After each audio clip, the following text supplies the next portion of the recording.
Hello dear students, हम लोग पिछले लेक्चर में इलेक्ट्रिक फील्ड के बारे में पढ़े थे कि कोई भी पॉइंट चार्ज है और इससे किसी आर डिस्टेंस पे किसी पॉइंट पे हमें अगर इलेक्ट्रिक फील्ड की वैल्यू चाहिए तो हम लोग सीधा सीधा फॉर्मूला निकाले थे कि इलेक्ट्रिक फील्ड बराबर क्या निकाले थे 1/4πε0 Q by R. 1/4πε0 Q by R ऐसा हम लोग निकाले थे ड्यू टू पॉइंट चार्ज। दूसरा कि अगर किसी पॉइंट से मान लेते हैं r1 डिस्टेंस पे एक चार्ज Q1 लोकेटेड है, r2 डिस्टेंस पे एक चार्ज Q2 लोकेटेड है, r3 डिस्टेंस पे एक चार्ज Q3 लोकेटेड है, ऐसा ऐसा बहुत सारा चार्ज लोकेटेड है। तो मल्टीपल चार्ज की वजह से भी इस पॉइंट पे अगर हम इलेक्ट्रिक फील्ड निकालते थे तो इलेक्ट्रिक फील्ड क्या होगा, सबका क्या होगा, अलग अलग होगा।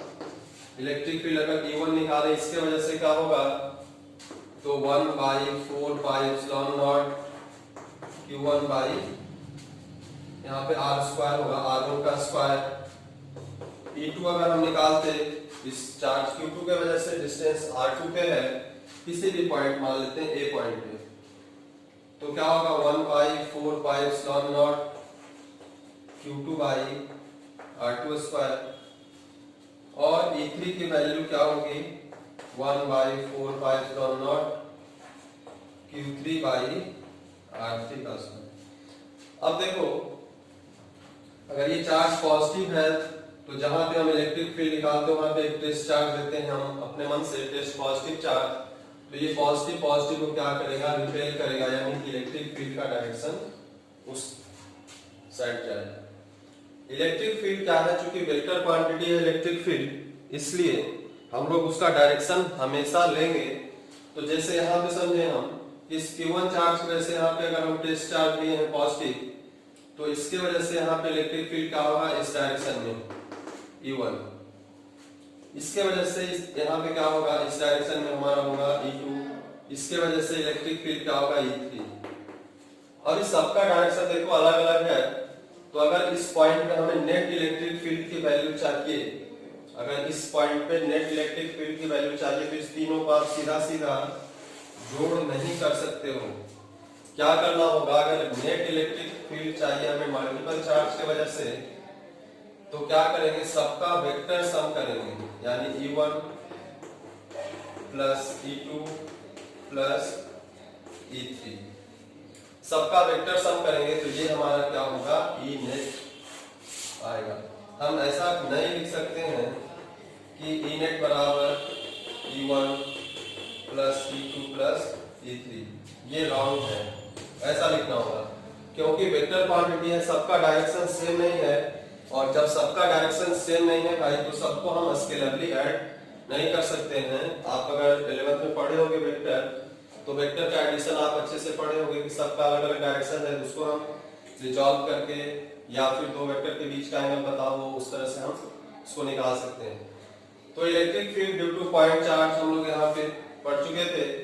Electric field due to multiple charges, बहुत सारे चार्जेस हो, Q1 Q2 Q3 Q4 Q5 जितना भी हो, तो सब यहाँ पे क्या होते जाएगा, ऐड होते जाएगा। बट एडिशन कैसा होगा, वो वेक्टरली एडिशन होगा। कैसा होगा भाई, तो इसको हमको वेक्टरली ऐड करना होगा, वेक्टर एडिशन होगा। यहाँ पे स्केलर एडिशन ये वाला नहीं होगा, ये गलत है। सही कौन सा है, ये वाला है।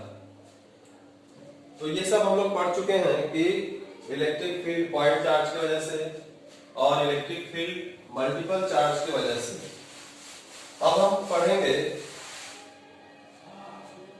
कि चार्ज अगर पॉइंट चार्ज नहीं हो, यानी कि अलग अलग लोकेशन पे पॉइंट चार्ज नहीं हो, अब क्या हो, डिस्ट्रीब्यूटेड चार्ज सिस्टम।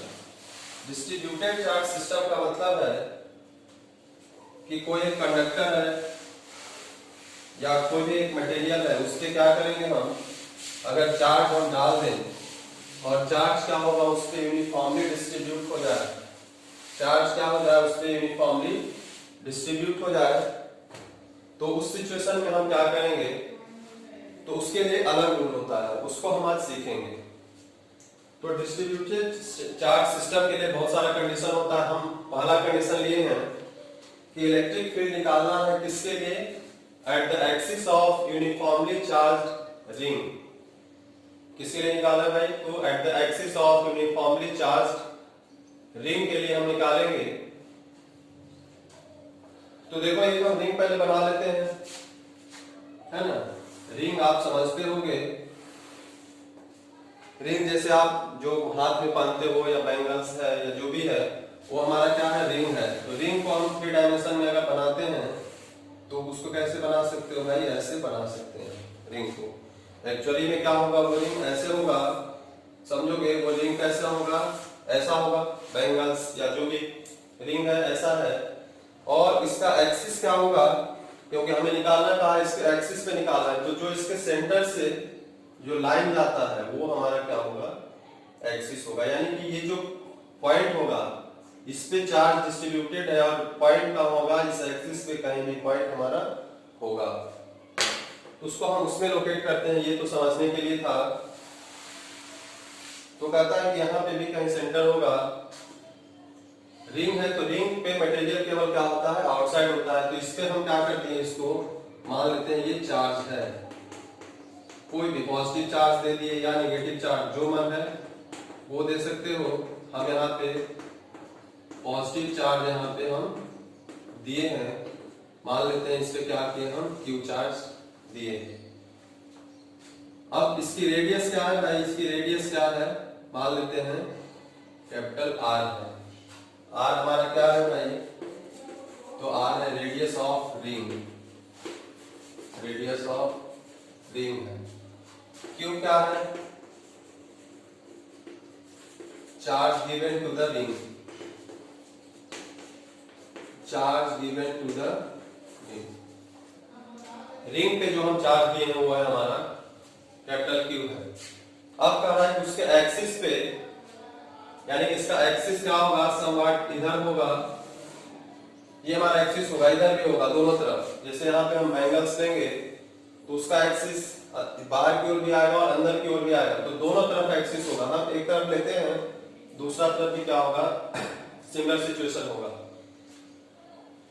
तो उसके एक्सिस पे किसी पॉइंट पे, उसके एक्सिस पे क्या करेंगे, किसी पॉइंट पे मान लेते हैं इस पॉइंट पे अगर हमें चाहिए इलेक्ट्रिक फील्ड की वैल्यू इस पूरे रिंग के वजह से। अब रिंग पे चार्ज जो क्यू दिए हैं एक जगह नहीं है, वो क्या होगा, चार्ज क्या होगा, सारा का सारा चार्ज पूरे रिंग पे क्या हुआ है, यूनिफॉर्मली डिस्ट्रीब्यूट हो गया है। On the axis of uniformly charge ring, uniformly distribute हो गया है। मान लेते हैं कि ये डिस्टेंस हमारा जो है आर है। सेंटर ऑफ रिंग से ये जो डिस्टेंस है जिस पॉइंट पे हमें चाहिए उस पॉइंट का डिस्टेंस कितना है, आर है। स्मॉल आर क्या है कि distance from centre of the ring to the point on the axis, axis पे पॉइंट है, where we have to find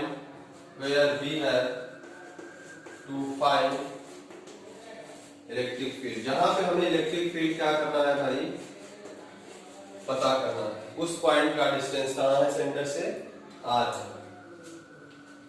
अब देखिए, अब समझो बात को कि जैसे मान लेते हैं ये हमारा रिंग है, ये पूरा चार्ज है, रिंग हर जगह चार्ज है। अब ये हमारा सेंटर है। अब यहां से क्या हो रहा है, एक एक्सिस पास कर रहा है, ऐसे एक्सिस पास कर रहा है। अब ये डिस्टेंस हम आर जो लिए मान लेते हैं, पॉइंट हम यहाँ पे लेते हैं, इसके टिप पे पॉइंट लेते हैं। तो अगर ये छोटा सा चार्ज हम कट करते हैं तो इस चार्ज की वजह से भी हमें इलेक्ट्रिक फील्ड होगा इस डायरेक्शन में। अगर यहाँ पे करते हैं जिसके वजह से क्या होगा, इस डायरेक्शन में होगा। यहाँ से करते हैं तो इसके वजह से इस डायरेक्शन में होगा। तो अगर टोटल चार्ज वहां पर डिस्ट्रीब्यूटेड चार्ज है, चार्ज अगर एक जगह जमा होता तो हम उसके लिए क्या करते, सीधा सीधा पॉइंट चार्ज का फॉर्मूला लगाते। लेकिन डिस्ट्रीब्यूटेड चार्ज सिस्टम में हम क्या करते हैं, उस पूरे चार्ज सिस्टम को छोटा छोटा एलिमेंट में क्या करते हैं, हम तोड़ते हैं। तो छोटा छोटा एलिमेंट में जब आप उसको तोड़िएगा तो मान लेते हैं एक छोटा एलिमेंट हम लेते हैं यहाँ पे, एक छोटा एलिमेंट यहाँ पे लेते हैं। अगर टोटल चार्ज Q है तो इसको हम लिख देते हैं स्मॉल चार्ज dQ। उसको इनफाइनाइट लेंथ में, हम इनफाइनाइट पार्ट में जाके हम तोड़ दिए Q को। तो एक जो छोटा पार्ट है, ये हमारा छोटा पार्ट है, इसका चार्ज कितना हुआ dQ। स्मॉल चार्ज को हम dQ से डिफरेंशियल फॉर्म में डिनोट करते हैं। अब इसके वजह से, इस छोटे से चार्ज की वजह से यहाँ पे जो इलेक्ट्रिक फील्ड होगा, जहां पे इलेक्ट्रिक फील्ड हमें निकालना है वहां पे क्या करेंगे, हम यूनिट पॉजिटिव चार्ज लेंगे। तो यहाँ पे हम जो पॉजिटिव चार्ज लेंगे, तो ये ऑलरेडी पॉजिटिव यहाँ पे हमें दिख रहा है, तो इसको क्या करेगा, ये रिपेल करेगा। और ये हमारा क्या होगा, इलेक्ट्रिक फील्ड का डायरेक्शन होगा। ये क्या होगा, हमारा इलेक्ट्रिक फील्ड का डायरेक्शन होगा। लेकिन अब बात समझिए, ये इलेक्ट्रिक फील्ड जो होगा वो टोटल इलेक्ट्रिक फील्ड नहीं होगा। क्यों? क्योंकि जब हम स्मॉल चार्ज की वजह से हम वहां पे इलेक्ट्रिक फील्ड निकाल रहे हैं, तो इलेक्ट्रिक फील्ड भी कैसा होगा, तो इलेक्ट्रिक फील्ड भी कैसा होगा भाई, वो स्मॉल आएगा। टोटल चार्ज की वजह से निकालते हैं तो टोटल इलेक्ट्रिक फील्ड आता है, लेकिन एक छोटा सा चार्ज की वजह से हम निकाले हैं तो वो इलेक्ट्रिक फील्ड भी स्मॉल होगा। सिमिलर ऐसा छोटा छोटा सबके वजह से क्या होगा, इलेक्ट्रिक फील्ड यहाँ पे क्या होगा, किसी का इस डायरेक्शन में होगा। जैसे अभी यहाँ पे हम बताए कि अगर यहाँ पे ऐसा स्फीयर हम रिंग लेते तो इस चार्ज के, इस छोटे से चार्ज की वजह से यहाँ से इसका जिस पॉइंट पे चाहिए उसका डिस्टेंस हमें चाहिए, ये डिस्टेंस हमारा ये वाला डिस्टेंस हो जाएगा इस डायरेक्शन में। अगर यहाँ पे लेते हैं तो इस ऐसा इस डायरेक्शन में जाएगा, अगर यहाँ लेते हैं तो इस डायरेक्शन में। तो हर चार्ज, छोटा छोटा चार्ज की वजह से क्या होगा, इलेक्ट्रिक फील्ड का डायरेक्शन क्या होगा। जैसे मान लेते हैं यहाँ पे एक छोटा सा चार्ज ले लेते हैं dQ, है ना, यहाँ पे हम लेते हैं छोटा सा चार्ज dQ, जैसे ऊपर कट के ऐसे यहाँ भी कटते हैं। तो इसके वजह से भी क्या होगा, तो इसके वजह से भी क्या होगा भाई, तो इलेक्ट्रिक फील्ड क्या होगा, स्मॉल होगा। और डायरेक्शन उसका क्या होगा, उस डायरेक्शन में, क्योंकि ये पॉजिटिव और यहाँ पे भी पॉजिटिव है तो उसको क्या करेगा, वो रिपेल करेगा। अब देखो इलेक्ट्रिक फील्ड, अब क्या करेंगे, अब ये जो छोटा चार्ज जो आया है, छोटा चार्ज जो आया है उसको हम क्या करेंगे, पॉइंट चार्ज मानेंगे। वेरी वेरी स्मॉल, जितना छोटा आप उसको तोड़ सकते हो। dQ का मतलब क्या है कि वेरी वेरी स्मॉल, फर्दर उसको हम डिवाइड नहीं कर सकते हैं। तो जो सबसे छोटा हो गया उसको हम क्या कर सकते हैं, पॉइंट चार्ज मान सकते हैं। तो इस पॉइंट चार्ज की वजह से अगर हमें यहाँ पे इलेक्ट्रिक फील्ड की वैल्यू निकालनी हो तो हमें क्या होना चाहिए भाई, इसके और इसके बीच का डिस्टेंस पता होना चाहिए। अगर इसके भी, इसके और यहाँ पे इस चार्ज की वजह से यहाँ पे अगर हमें इलेक्ट्रिक फील्ड निकालना होगा तो इसका और इसके बीच का डिस्टेंस पता होना चाहिए। जिस चार्ज की वजह से जिस पॉइंट पे निकालना होता है वहां से वो डिस्टेंस हमें निकालना होगा। लेकिन हमें क्या दिया हुआ, हमें दिया हुआ रेडियस ऑफ रिंग दिया हुआ है और डिस्टेंस दिया हुआ है कि सेंटर से उस पॉइंट का एक्सिस पे डिस्टेंस कितना है। तो आप समझो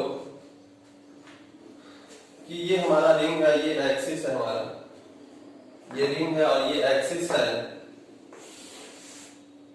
यहाँ पे ऐसा। तो इसके बीच अगर ये हम रेडियस बनाते हैं तो इसके बीच और इसके बीच का एंगल कितना होगा, तो एंगल आप देखोगे यहाँ पे 90 डिग्री होगा। एंगल कितना होगा भाई, 90 डिग्री होगा, यानी कि R और स्मॉल r और कैपिटल R के बीच में एंगल कितना हो जाएगा, यहाँ पे 90 डिग्री होगा।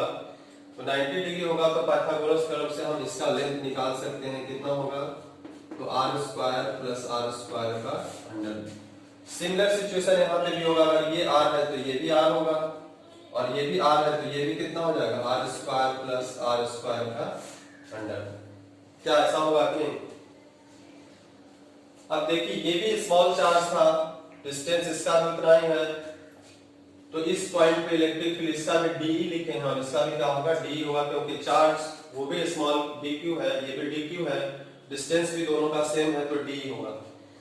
अब देखिए ये जो लाइन हम मिलाए हैं, ऐसा बहुत सारा लाइन होगा, ऐसा इसके वजह से उधर जाएगा, इसके वजह से इधर जाएगा, तो चारों तरफ ये जाएगा, चारों तरफ से जाएगा, ये बहुत सारा होगा। लेकिन हम दो लिए हैं, दो लेने का वजह क्या है, क्योंकि हम इनफाइनाइट नंबर ऑफ छोटा छोटा एलिमेंट्स में ये टूटेगा। अगर हम एक के वजह से निकाल के सबको क्या करें, इंटीग्रेट कर दें, तो हमारा क्या होगा, टोटल इलेक्ट्रिक फील्ड क्या हो सकता है, निकल सकता है। तो देखिए हम एक की वजह से अगर इलेक्ट्रिक फील्ड यानी डी की वैल्यू हम निकालना चाहें, तो यहां से अगर आप डी निकालोगे, डी की वैल्यू अगर आप निकालना चाहोगे तो डी बराबर क्या होता है भाई, तो 1/4πε0 क्यूब। तो चार्ज यहाँ पे कितना है, चार्ज तो स्मॉल क्यू है, इसके वजह से हम निकाल रहे हैं या इसके वजह से निकाल रहे हैं, तो क्या होगा, डी क्यू, क्यू कैपिटल है, तो क्या होगा D Q by R square. तो डिस्टेंस स्क्वायर होता है, डिस्टेंस कितना है, R square plus R square का अंडर रूट और उसका स्क्वायर करेंगे, R square plus R square का अंडर रूट है और इसका हम क्या करेंगे भाई, तो इसको हम क्या करेंगे, स्क्वायर करेंगे। तो स्क्वायर और स्क्वायर में क्या होगा, समाप्त होगा, समाप्त जब होगा तो हमारा यहां से d की वैल्यू को हम क्या लिख सकते हैं, 1/4πε0 को हम k लिख देते हैं यहाँ पे, 1/4πε0 को k, क्योंकि बार बार 1/4πε0 क्यों लिखें, तो हम यहाँ पे k लिख देते हैं इसको। तो ऊपर क्या बचेगा, डी क्यू और नीचे क्या बचेगा, स्क्वायर और स्क्वायर रूट खत्म, तो क्या बचा, R square plus R square, ऐसा हमारा बचा। ये डी की वैल्यू भी इसको हम 1 मानते हैं।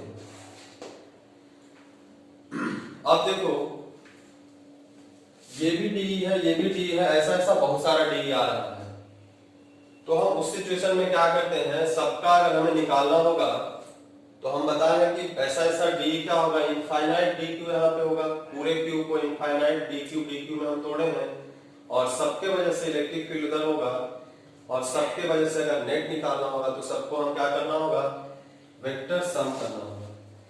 तो वेक्टर सम कैसे करते हैं भाई, तो वेक्टर सम मान लेते हैं इस दोनों का अगर हमें वेक्टर सम करना होता तो इसके बीच का एंगल हमें पता होना चाहिए, या फिर हम क्या कर सकते हैं, इसको रिजॉल्व करेंगे, रिजॉल्व करें, दो परपेंडिकुलर एक्सिस में हम रिजॉल्व करें, तो मान लेते हैं अगर यहाँ पे एंगल हमारा क्या है, थीटा है, तो ये भी एंगल कितना होगा, थीटा होगा। क्यों, क्योंकि ये भी आर और ये भी R square plus R square और ये आर, तो जैसा ट्रायंगल इधर बन रहा है वैसा ट्रायंगल नीचे बन रहा है, तो ये थीटा तो ये भी थीटा। तो अब इस डी को अगर दो कंपोनेंट में हम रिजॉल्व करते हैं, तो अगर ये थीटा तो ये भी थीटा, वर्टिकली अपोजिट एंगल, और ये थीटा तो ये भी क्या हो जाएगा, थीटा होगा। अब देखो पहले हम इस डी को रिजॉल्व करते हैं, इस डी को, स्मॉल जो इलेक्ट्रिक फील्ड है उसको रिजॉल्व करेंगे।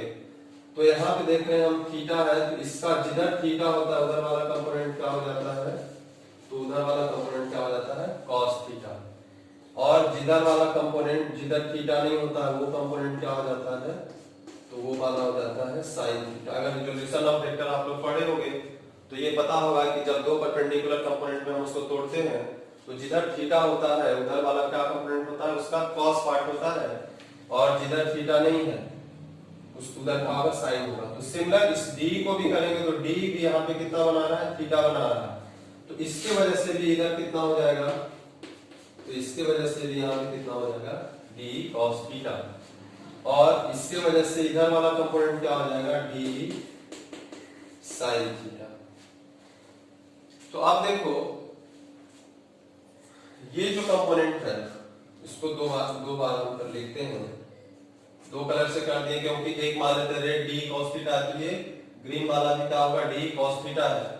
तो टोटल जो उधर एक्सिस के तरफ हमारा जो इलेक्ट्रिक फील्ड आ रहा है, अगर अब हम उसको सेम डायरेक्शन में उसको सीधा सीधा हम ऐड कर सकते हैं। अब आप देखो कि यहाँ पे डी sin थीटा, यहाँ पे डी sin थीटा, ये दोनों अपोजिट डायरेक्शन में है, तो ये क्या करेगा, ये एक दूसरे को क्या करेगा, कैंसिल आउट करेगा, तो D sin theta cancel out each other, क्योंकि दोनों क्या है, एक दूसरे के अपोजिट है, 5 न्यूटन। अब हम देखते हैं कि स्मॉल क्यू के वजह से, स्मॉल जो डी क्यू के वजह से इलेक्ट्रिक फील्ड इधर क्या है, डी cos थीटा, इस स्मॉल डी क्यू के वजह से भी इलेक्ट्रिक फील्ड क्या है, डी cos थीटा। ऐसा जितना भी सेक्शन आप कट करोगे सबके वजह से इलेक्ट्रिक फील्ड उधर क्या होगा, डी कॉस थीटा होगा। यानी कि इलेक्ट्रिक फील्ड एट ए जो होगा स्मॉल, वो कितना होगा भाई, तो वो होगा डी कॉस थीटा। अब डी कॉस थीटा होगा, अगर हम इसका इंटीग्रेशन करें तो हमें हमारा क्या आ जाएगा, net electric field at point A हमें मिल जाएगा। क्योंकि सारे चार्जेस की वजह, सारे चार्ज का परपेंडिकुलर कंपोनेंट क्या होगा, वो एक दूसरे को डी साइन थीटा क्या करेंगे, कट करेंगे, मतलब कैंसिल आउट करेंगे। और सबका क्या होगा, D cos theta axial direction में हर एक की वजह से, चाहे ये डी क्यू लो, कोई इसको लेगा, कोई यहाँ लेगा, कोई यहाँ, कहीं भी हो सकता है वो डी क्यू, कहीं भी छोटा छोटा एलिमेंट हो सकता है, सबके वजह से क्या होगा, एक्सियल डायरेक्शन में डी कॉस थीटा होगा। तो ई ए यानी कि electric field at point A, तो डी की वैल्यू हम लोग पहले निकाल चुके हैं, तो उसको हम पुट करते हैं। तो 1/4 pi epsilon naught D Q by R square plus R square. Cos theta की वैल्यू हम लोग निकाल चुके हैं इस ट्रायंगल में। अगर ये थीटा, ये आर है, आर है, ये R square plus R square का अंडर रूट है। यहाँ पे एक्सिस क्या होगा, 90 डिग्री होगा। तो ये हाइपोटेनस, ये बेस, तो cos थीटा क्या होता है, बेस बाय हाइपोटेनस। तो cos थीटा का वैल्यू क्या हो जाएगा भाई, यहाँ से r by R square plus R square का पावर कितना हो जाएगा, 1/2, रूट है 1/2 हो जाएगा। अब यहाँ पे देखो कि इंटीग्रेशन किसका होगा, ये जो हम इंटीग्रेशन लगाए हैं, इंटीग्रेशन का साइन लगाए हैं, तो इंटीग्रेशन किसका होगा, तो इंटीग्रेशन हमेशा जो होता है वो वेरिएबल टर्म्स का होता है। जो वेरिएबल है उसी का होगा, कांस्टेंट टर्म का इंटीग्रेशन हम लोग नहीं करते हैं। तो आप यहाँ पे देखोगे 1/4 पाई एप्सिलॉन नॉट कांस्टेंट है, और जिस डिस्टेंस पे हमें फील्ड निकालनी होगी वो फील्ड का डिस्टेंस भी क्या है, उस सेंटर ऑफ द रिंग से हमारा उस एक्सियल पॉइंट पे वो r का डिस्टेंस भी फिक्स होगा। आपको होगा कि भाई 1 सेंटीमीटर पे निकालिए, 1 मीटर पे निकालिए, तो मतलब वहां पे स्मॉल r की वैल्यू जो भी है दिया हुआ होगा। आप जो रिंग लोगे, कोई फिक्स रेडियस का रिंग लोगे, ऐसा तो नहीं है कि एक रिंग लिए उसका रेडियस वेरिएबल हो रहा है, उसकी रेडियस फिक्स होगी। तो स्मॉल r भी फिक्स, कैपिटल R भी फिक्स, तो ये सारे फिक्स है। तो इलेक्ट्रिक फील्ड एट ए जो होगा, वहां पे जो कांस्टेंट टर्म है उसको हम क्या करते हैं, बाहर निकाल लेते हैं। तो ऊपर में r ये कांस्टेंट, और नीचे देखोगे यहाँ पे R square plus R square का पावर 1 है, यहाँ पे R square plus R square का पावर 1/2 है। बेस अगर सेम है, मल्टीप्लिकेशन है, तो पावर क्या होगा, ऐड हो जाएगा। तो हम यहाँ पे क्या लिख सकते हैं, R square plus R square का पावर 3/2, 1 प्लस 1/2 3/2 होगा। बचा क्या, वेरिएबल हमारा dq है, क्योंकि छोटा छोटा चार्ज है, अलग अलग लोकेशन पे है, तो इस सब का हमको क्या करना होगा, इंटीग्रेशन करना होगा। तो अब ये का वैल्यू जो हम लिखेंगे, तो बेसिकली इंटीग्रेशन ऑफ चार्ज, जो स्मॉल चार्ज, अगर बड़ा चार्ज को आप छोटा छोटा तोड़े हो तो अगर उसका वैल्यू dq आया, तो फिर से dq dq dq सबको जोड़ोगे तो फिर से क्या आना चाहिए, q आना चाहिए कि नहीं। यानी कि हम यहाँ पे लिख देते हैं इंटीग्रेशन ऑफ dq क्या होगा, हमारा q होगा। तो उसको आप यहाँ पे अगर हम पुट करेंगे तो ये वैल्यू क्या हो जाएगा, 1/4 पाई एप्सिलॉन नॉट q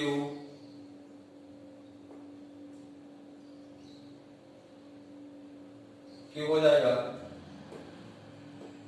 और नीचे हम लिख देते हैं इसको R square plus R square का पावर 3/2 और इनटू क्या होगा, स्मॉल r। तो ये हमारा electric field at axial position, axial position का मतलब है on the axis of ring, किस डिस्टेंस पे, r डिस्टेंस पे हमारा दिया हुआ है। तो ये हमारा फॉर्मूला होगा।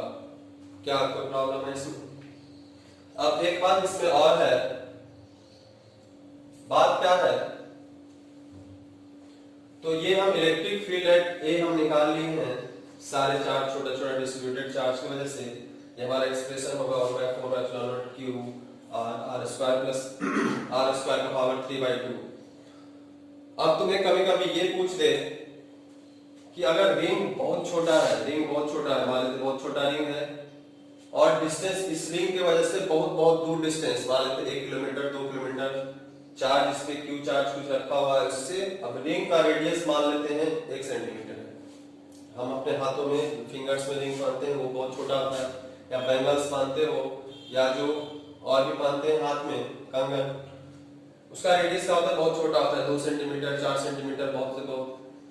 अब लेकिन उसके बीच रेडियस में हमने 2-4 सेंटीमीटर दिया, लेकिन ये डिस्टेंस जो आर पूछे, क्या आप बताइए वहां से 1 किलोमीटर दूर अगर आपको इसके वजह से वहां पे आपको इलेक्ट्रिक फील्ड की वैल्यू पूछे, ये जो पॉइंट होगा इस एक्सिस से क्या होगा 1 किलोमीटर 2 किलोमीटर या जितना भी पूछ सकता है, बट ये रेडियस क्या होगा, बहुत छोटा होगा, रिंग का रेडियस क्या होगा, बहुत छोटा होगा। तो उस सिचुएशन में क्या होगा, आप इसका स्क्रीनशॉट ले लें, इसको मैं अभी मिटाऊंगा, जो कंडीशन मैं बता रहा हूं उस कंडीशन के लिए अभी हम देखते हैं।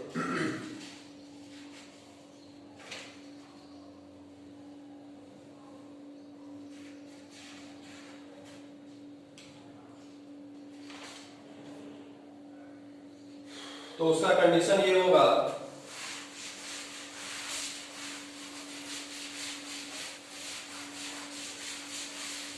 कि अगर कहे कि इफ कंडीशनल है कि if R is very greater than R, मतलब जो जिस पॉइंट पे हमें निकालना है वो रिंग के रेडियस से क्या हो, बहुत दूर हो, तो अगर ये आर बहुत बड़ा होगा तो स्मॉल आर का स्क्वायर को क्या कर सकते हैं हम लोग, क्या कर सकते हैं, नेग्लेक्ट कर सकते हैं। मान लेते हैं वो डिस्टेंस दे दिया 1 किलोमीटर मतलब 1000 मीटर और रिंग का रेडियस 2 सेंटीमीटर है या 1 सेंटीमीटर है, तो उससे वो 10 टू द पावर कितना 5 टाइम्स क्या है, बड़ा है। तो 10 टू द पावर 5 टाइम्स जब बड़ा होगा तो 1 रुपया और 1 लाख में हम क्या कर सकते हैं, एक को हम क्या कर सकते हैं, नेग्लेक्ट कर सकते हैं। तो उस सिचुएशन में हम क्या करेंगे, आर स्क्वायर को क्या करेंगे, नेग्लेक्ट करेंगे, और तब हमारा जो ई ए का वैल्यू आएगा वहां पे हम क्या कर सकते हैं, ये जब कंडीशन होगा तो आर स्क्वायर को यानी कि कैपिटल आर स्क्वायर को, क्योंकि आर क्या होगा, बहुत छोटा है इसके कंपेरिजन में, तो हम इस सिचुएशन में क्या कर सकते हैं कि R square can be neglected. R square क्या होगा भाई, नेग्लेक्ट हो सकता है। तो उस सिचुएशन में हम क्या करेंगे, जब इसको नेग्लेक्ट करोगे, इसको जब तुम नेग्लेक्ट करोगे तो ये तो खत्म हो गया, तो यहां से क्या बचेगा, यहां से बचा 1/4πε0, नीचे क्यू, ऊपर क्यू बचा, आर बचा, क्यू बचा, आर बचा, नीचे क्या बचा, तो नीचे तो ये तो समाप्त हो गया, ये क्या हो गया, अभी ये समाप्त हो गया, 0। नेग्लेक्ट होने का मतलब उसको 0 मान लिए। अभी आर स्क्वायर का पावर 3/2 है, तो 2 से 2 खत्म हुआ, क्या बचा यहाँ पे आर क्यूब। अब आर से ये कितना टाइम्स खत्म हुआ, आर स्क्वायर, यानी कि यहाँ पे जो हमारा इलेक्ट्रिक फील्ड जो होगा वो क्या हो जाएगा 1/4πε0 क्यू बाई आर स्क्वायर। यानी कि अगर बहुत डिस्टेंस पे हम अगर ले जाते हैं तो ये रिंग भी कैसा बिहेव करने लगता है, पॉइंट चार्ज जैसा बिहेव करने लगता है। पॉइंट चार्ज का फॉर्मूला हम यही पढ़े थे कि कहीं पे पॉइंट चार्ज अगर क्यू होता है डिस्टेंस पे निकालते हैं, तो अगर ये R greater than far greater than R है, डबल ग्रेटर देन का मतलब बहुत ज्यादा बड़ा हो, तो उस समय हम जो छोटा है उसके स्क्वायर को क्या कर सकते हैं, नेग्लेक्ट कर सकते हैं। तो उस सिचुएशन में ये रिंग कैसा बिहेव करेगा, ring behaves like point charge. Ring कैसा बिहेव करेगा भाई, तो रिंग बिहेव करेगा पॉइंट चार्ज के जैसा। क्या इसमें किसी को परेशानी है, तो आप इसका स्क्रीनशॉट पहले ले लें, फिर इसका और आगे है इसमें अभी हम चलते हैं।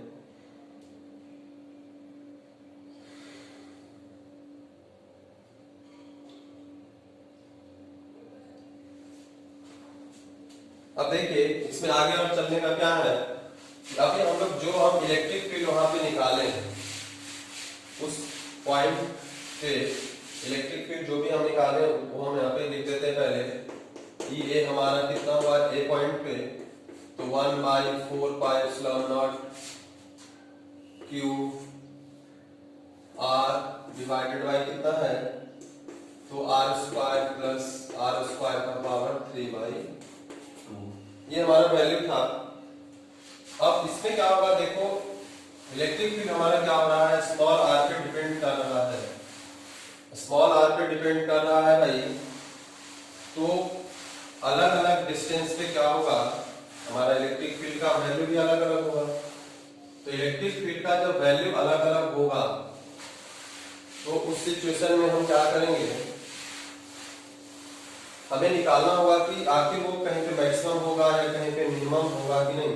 तो आप मैथमेटिक्स में पढ़े होंगे, मैथमेटिक्स आप पढ़े हो अगर, तो आप मिनिमम मैक्सिमम निकालना जानते हो कि किसी का अगर मिनिमम वैल्यू या मैक्सिमम वैल्यू निकालना है तो हम क्या करते हैं, तो हम क्या करते हैं भाई, उसको डिफरेंशिएट करते हैं।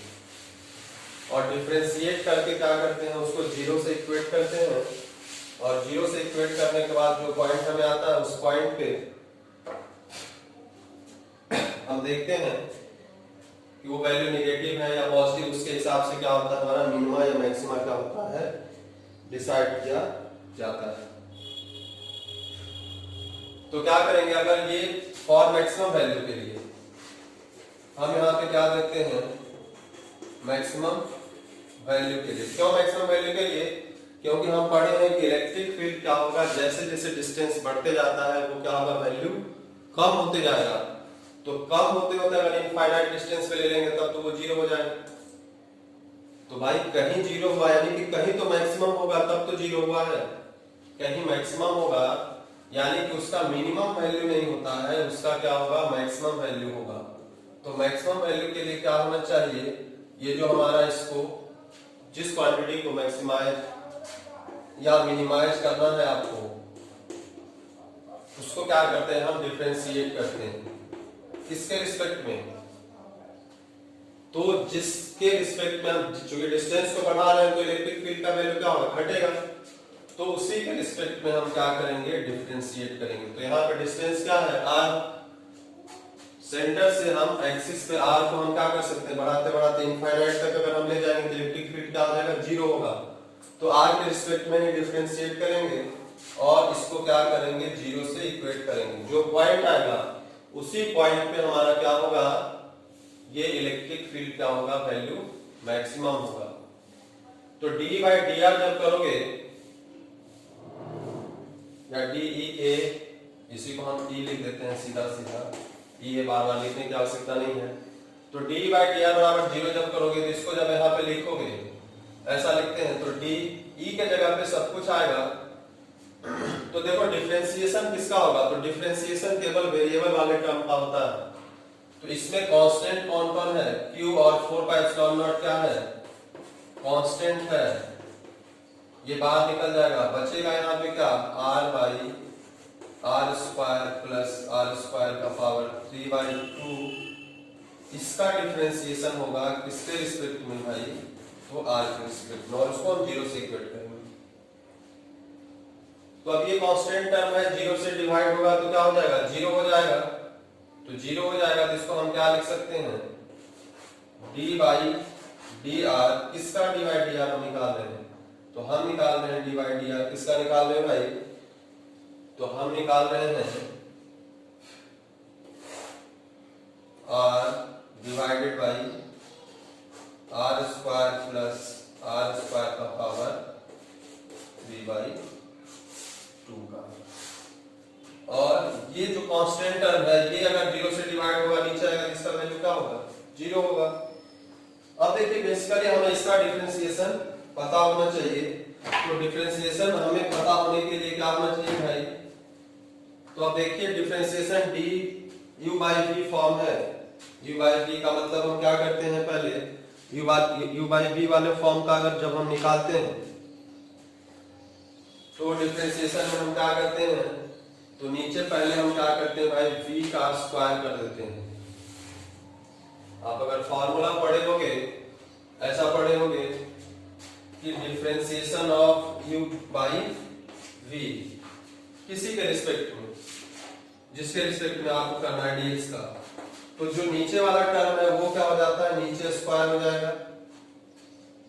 और पहले v को लिखते हैं, उसके बाद क्या करते हैं, u को डिफरेंशिएट करते हो, फिर यहाँ माइनस साइन रखते हैं, फिर u को रखते हैं, और फिर क्या करते हैं, v को डिफरेंशिएट करते हैं। तो ये फॉर्मूला आपको पता होगा, ये आपको स्टार्टिंग में 11th के स्टार्टिंग में ही बताया गया होगा, बेसिक क्लास जब हो रहा होगा तभी बताया गया होगा। अब देखिए सिमिलर सिचुएशन यहाँ पे भी है, तो ये u है, ये v है, तो नीचे v का स्क्वायर लेंगे तो 2 से 2 कटेगा, इसका पावर क्या बचेगा 3, तो यहाँ पे क्या हो जाएगा r square plus r square का पावर क्या हो जाएगा 3। अब उसके बाद क्या होगा कि v को हम कांस्टेंट रखते हैं ऊपर और पहले u को डिफरेंशिएट करेंगे, तो v हमारा क्या है, v हमारा है r square plus r square का पावर 3/2, और r का डिफरेंशिएशन r के रिस्पेक्ट में करोगे तो dr/dr, यही हम लिखेंगे dr/dr, क्योंकि r को डिफरेंशिएट करेंगे, क्योंकि यहाँ पे r है, यहाँ पे भी r है। तो ये देखो कट के कितना आ जाएगा भाई, तो ये कट के हमारा कितना आ जाएगा, dr/dr कितना आ जाएगा 1 होगा, माइनस साइन होगा। अब हमारा क्या होगा, अब जो u है यानी कि ऊपर वाला क्या होगा वो फिक्स्ड होगा, तो r हमारा यहाँ फिक्स्ड होगा, और डिफरेंशिएशन किसका होगा, तो डिफरेंशिएशन हमारा होगा जो नीचे वाला टर्म है उसका डिफरेंशिएशन होगा।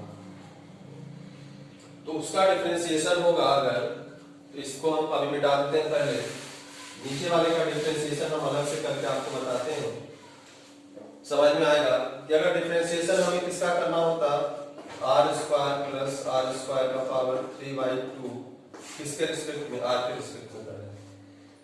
तो देखिए यहाँ पे r square plus r square है और यहाँ पे r है, ये कांस्टेंट है, रेडियस ऑफ रिंग कांस्टेंट है, लेकिन चूंकि वेरिएबल के साथ लग गया है तो हमें इसका डिफरेंशिएट करने का तरीका मालूम होता है कि जो यहाँ पे है उसी चीज को हम यहाँ पे क्या करते हैं, लिख देते हैं, r square by r square वहां पे है, तो r square by r square के रिस्पेक्ट में डिफरेंशिएट होगा, और चूंकि ये हम अपने से लिखे हैं तो हमें क्या करना होगा, ऊपर में भी ये चीज लिखना होगा और नीचे dr को खाली, जो यहाँ पे dr था वो हम उसको क्या किए, यहाँ पे लिखिए। अब देखिए ये पूरा का पूरा यहाँ पे पूरा का पूरा सेम हो गया, तो अब ये x का पावर n किसके रिस्पेक्ट में, x के रिस्पेक्ट में, पूरे को x मान सकते हो आप। तो यहाँ पे 3/2 है, तो 3/2 है, तो इसका जब डिफरेंशिएशन करेंगे तो क्या होगा, 3/2 आगे आ जाएगा, 3/2 आगे आ जाएगा। उसके बाद क्या हो जाएगा, जो वेरिएबल है वो लिखाएगा, उसके बाद पावर क्या होता है, जैसे differentiation of x to the power n with respect to x क्या होता है, nx n-1, तो ये पावर कितना ही बाहर आया।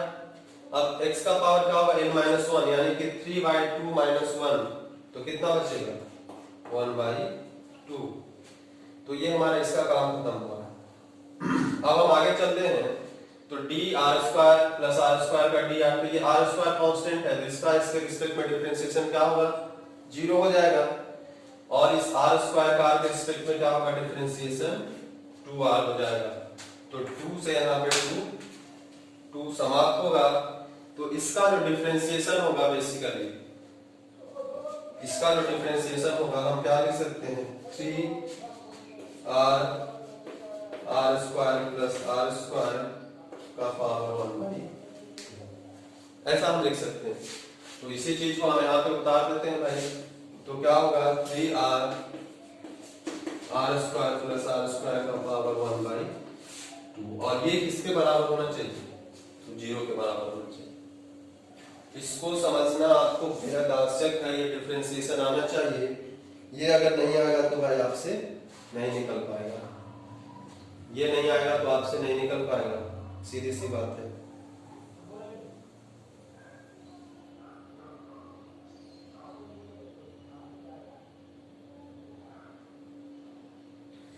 अब देखिए इस नीचे को मैं डालता हूं,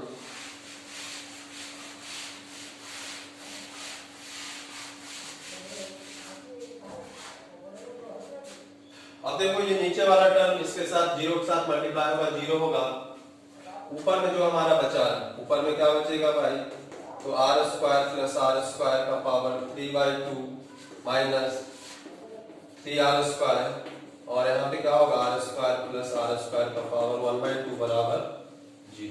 ऐसा कुछ बचेगा। अभी ऐसा कुछ बचेगा तो हम क्या करेंगे, एक दूसरे को हम इधर उधर ले जाएंगे। तो अगर मान लेते हैं इसको उधर ले जाते हैं तो क्या हो जाएगा, R square plus R square का पावर 3/2 बराबर क्या हो जाएगा, उधर जाएगा तो प्लस हो जाएगा R square plus R square का पावर 1/2, ऐसा बचेगा। अब देखिए यहाँ पे पावर 3/2, वहां तो 1/2, अगर इसको हम नीचे लाते हैं तो क्या होगा, डिवाइड होगा, तो डिवाइड होगा तो पावर क्या होगा, घट जाता है।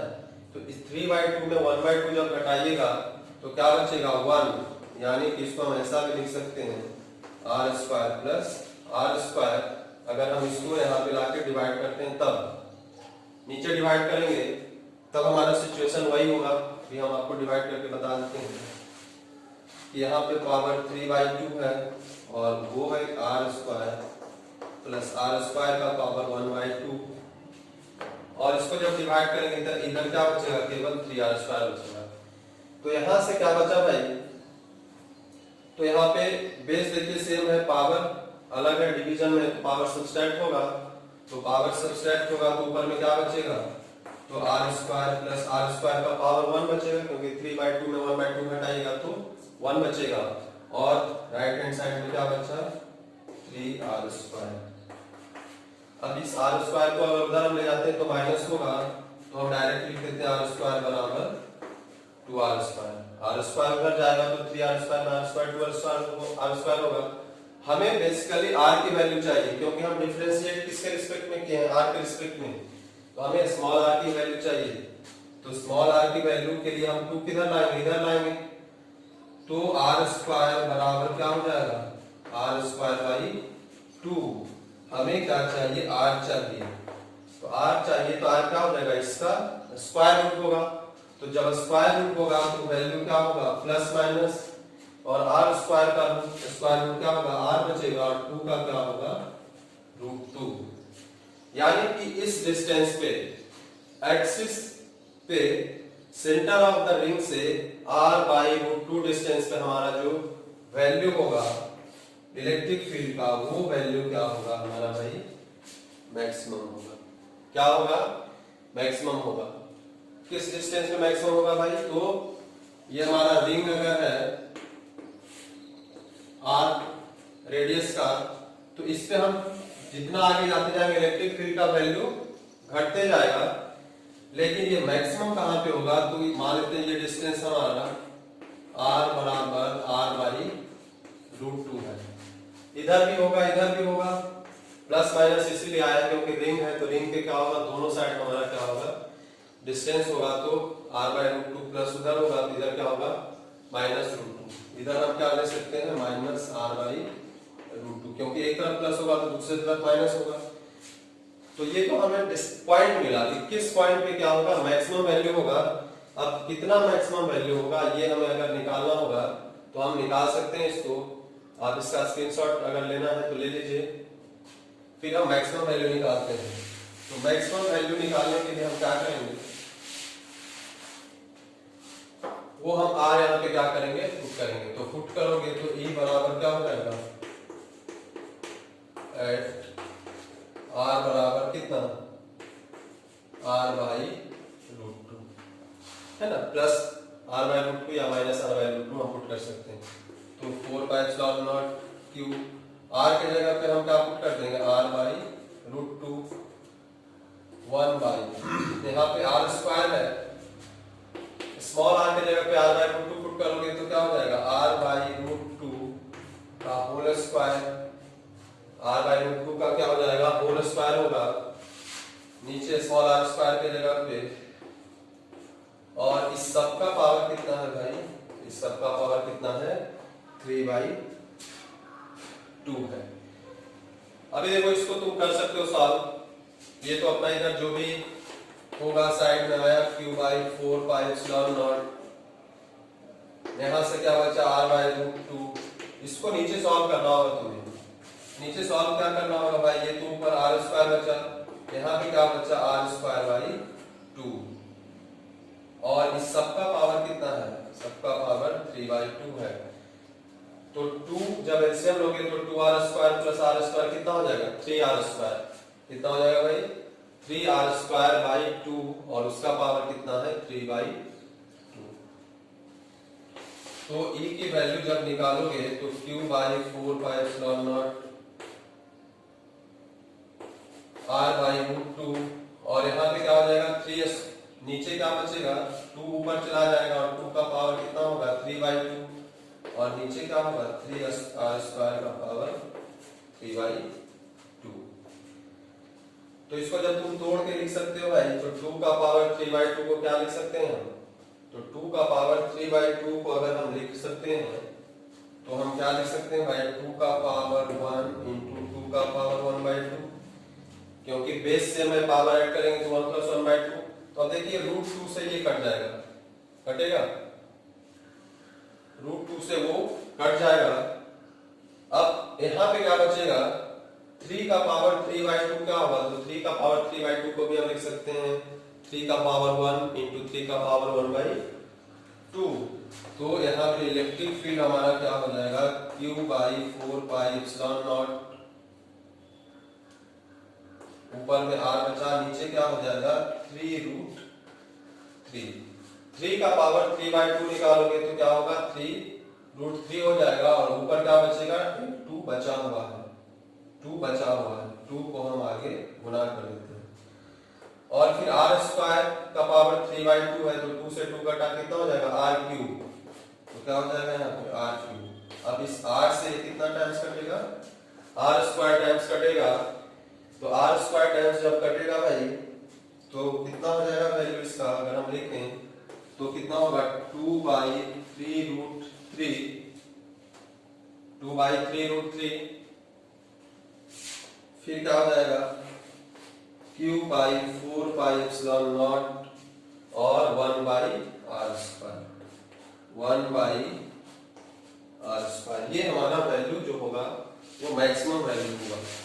क्या हुआ भाई, ये वैल्यू जो हमारा हुआ वो E मैक्सिमम हुआ, ये हमारा हुआ E मैक्सिमम। किस पॉइंट पे होगा भाई, तो एट स्मॉल r बराबर ±r/√2 पे होगा। क्या कोई दिक्कत है इसमें? अभी इसका अगर तुम ग्राफ बनाओगे, तो जब ग्राफ बनाओगे इसी चीज का, मैं ग्राफ भी बना देता हूँ, बहुत आसान है।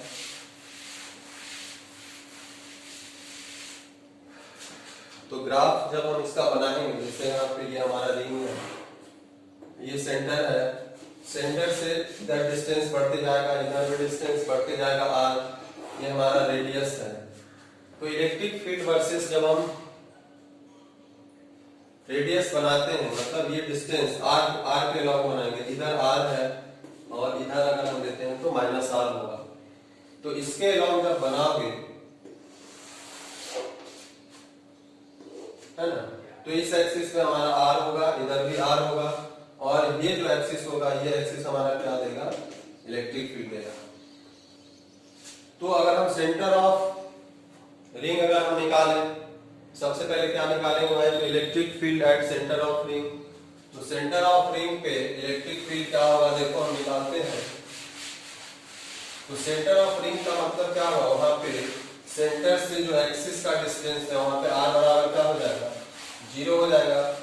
तो r बराबर जब 0 होगा तो स्मॉल r का वैल्यू अगर 0 पुट करोगे तो ये पूरा का पूरा क्या हो जाएगा, 0 हो जाएगा। यानी कि इस पॉइंट पे, यानी ओरिजिन, इस पॉइंट पे इलेक्ट्रिक फील्ड एट O क्या हो जाएगा, 0 हो जाएगा। क्यों, क्योंकि r क्या है, 0 है। अब उसके बाद क्या है कि जैसे जैसे r को बढ़ाते जाओगे, जैसे जैसे अभी r को बढ़ाते जाओगे, r की इलेक्ट्रिक फील्ड की वैल्यू क्या होगा, बढ़ते जाएगा, क्योंकि एक पॉइंट पे r बराबर r/√2 पे क्या होगा वैल्यू, हमारा जो E होता है वो क्या होता है, E मैक्सिमम। तो अगर 0 से मैक्सिमम है, यानी कि धीरे धीरे बढ़ते जाएगा। तो मान लेते हैं यहाँ पे अगर r बराबर r/√2 √2 है, या इधर r बराबर माइनस आर बाई √2 है। तो इस पॉइंट पे मान लेते हैं, यहां से चलते गए ऐसे, और वैल्यू कैसे बढ़ेगा भाई? तो वैल्यू जो बढ़ेगा वो हमारा कैसा बढ़ेगा? तो वो लगभग क्या बढ़ेगा? डायरेक्टली बढ़ेगा भाई। लगभग कैसा बढ़ेगा? डायरेक्टली बढ़ेगा। r है, नीचे r² है, तो ऊपर r नीचे r² का पावर 3/2 अगर हम करते हैं तो r³ r से r² होगा, तो वो वैल्यू क्या होगा? ऐसे कुछ बढ़ेगा, बढ़ते जाएगा, बढ़ते जाएगा। और एक जब इस पॉइंट पे क्या होगा, यहाँ पे मैक्सिमम होगा, ई मैक्सिमम जो कि हम निकाल चुके हैं। फिर यहाँ से क्या होगा? वो डिक्रीज करना होगा, और डिक्रीज करते करते क्या होगा? कहीं इन्फिनिटी पे जाके क्या हो जाएगा? 0 हो जाएगा। सिमिलर सिचुएशन यहाँ पे भी होगा कि यहाँ पे भी धीरे धीरे बढ़ते जाएगा। किसी पॉइंट पे क्या होगा? ये मैक्सिमम होगा, और फिर से क्या होगा? उस पॉइंट पे यहाँ पे मैक्सिमम कहाँ पे हुआ है भाई? तो r बराबर माइनस आर बाई √2, और इधर कहाँ पे हुआ है? r बराबर कैपिटल R बाई √2। और उसके बाद फिर से क्या होगा? ये फिर से डिक्रीज होते होते क्या होगा? कहीं माइनस इन्फिनिटी पे जाके क्या हो जाएगा? 0 हो जाएगा। तो अगर चार्ज प्लस q है तब ऐसा होगा, अगर चार्ज माइनस q होता तब की बात क्या होती भाई? अगर चार्ज माइनस q होता तो हमारा डायरेक्शन क्या होता? इलेक्ट्रिक फील्ड का अंदर की ओर होता। जैसे प्लस q चार्ज है तो इसके वजह से इलेक्ट्रिक फील्ड इधर हुआ, तो अगर माइनस q चार्ज होता तो इलेक्ट्रिक फील्ड क्या होता? अंदर की ओर होता, डायरेक्शन अलग होता। तो ये अगर हमारा प्लस चार्ज की वजह से आया है, तो प्लस चार्ज की वजह से अगर डिस्टेंस r नेगेटिव लेंगे तो उसका वैल्यू क्या होगा भाई? नीचे भी होगा भाई, इलेक्ट्रिक फील्ड क्या होगा? नेगेटिव डायरेक्शन में मैक्सिमम होगा इस पॉइंट पे। तो यहाँ पे क्या होगा? ऐसे कहीं मैक्सिमम आएगा, और फिर से क्या हो जाएगा? ये धीरे धीरे क्या हो जाएगा? इन्फिनिटी पे जाके क्या हो जाएगा? ये 0 हो जाएगा। सिमिलर सिचुएशन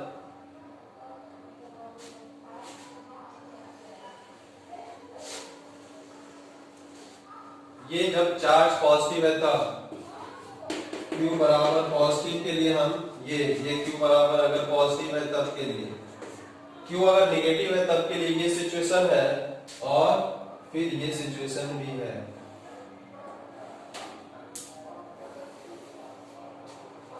यहाँ पे आके मैक्सिमम होगा, और फिर से क्या होगा भाई? फिर से वो क्या होगा? डिक्रीज होते होते क्या होगा? वो 0 हो जाएगा। तो ये हमारा ग्राफ होता है electric field due to charge uniform charging at the axis of, उसके एक्सिस पे हमें किसी भी पॉइंट पे अगर निकालना हो तो हम निकाल सकते हैं। उसके सेंटर पे निकालना हो, सेंटर ऑफ रिंग पे, तो सेंटर ऑफ रिंग पे हमारा कितना हो गया? 0 हो गया, क्योंकि वहां पे r की वैल्यू क्या होगी? 0 होगी। मैक्सिमम किस पॉइंट पे होगा? तो मैक्सिमम हमारा क्या होगा? इस पॉइंट पे होगा, r बराबर प्लस माइनस r/2 पे हमारा क्या होगा? मैक्सिमम वैल्यू होगा। और उसकी वैल्यू क्या होगी? मैक्सिमम वैल्यू ये भी हम लोग निकालेंगे, इसको याद भी रखोगे। और उसका ग्राफ क्या हुआ था? ग्राफ देख लो 2 कलर से। ये जब चार्ज पॉजिटिव है तो ये ग्राफ हुआ, और चार्ज अगर नेगेटिव लोगे तो इधर ये ग्राफ होगा, और इधर क्या होगा? ये ग्राफ होगा। अगर नेगेटिव होगा तो नेगेटिव वाला का ग्राफ ऐसा है, और ये पॉजिटिव वाले का ग्राफ है। तो ये हमारा ग्राफ हुआ, और ये टॉपिक हमारा आज खत्म हुआ। Electric field at the axis of uniformly charged ring. आज के लिए इतना ही रखते हैं।